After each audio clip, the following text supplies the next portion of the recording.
Any questions back there? Yes, ma'am. Governor, do you want to see Orange County law enforcement do more to fight drugs? And can you give us an update on the DOJ subpoenas, because the mayor here is denying there's any problems? So a couple things. So I would draw a distinction between rank and file law enforcement and the law enforcement agencies in Orange County and the state attorney in Orange County. She obviously is not gung-ho about doing what needs to be done. And, you know, we've obviously held her accountable in the past. She's back. And so, you know, we have to see. But I think that they are on law enforcement rank and file. I think a lot of those folks are working really hard. You know, the reality is it takes two to tango on this. You could have the best policing in the world if you don't have a prosecutor who's really going to be strong on bringing these. Like, for example, Sheriff, how many homicide cases have you guys had with the fentanyl? Just shy of 50. Just shy of 50.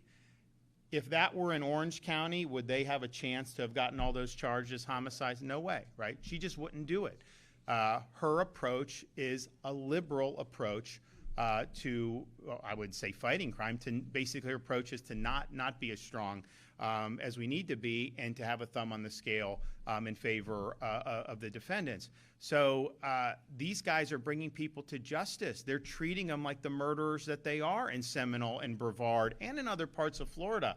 You're not seeing that here. So I don't blame law enforcement for that, the people that are in the sheriff's departments or the police departments, as much as I think it's a function of the prosecutor's agenda. Now, you get elected, you can make judgment calls to a certain extent, but there are limits to that discretion.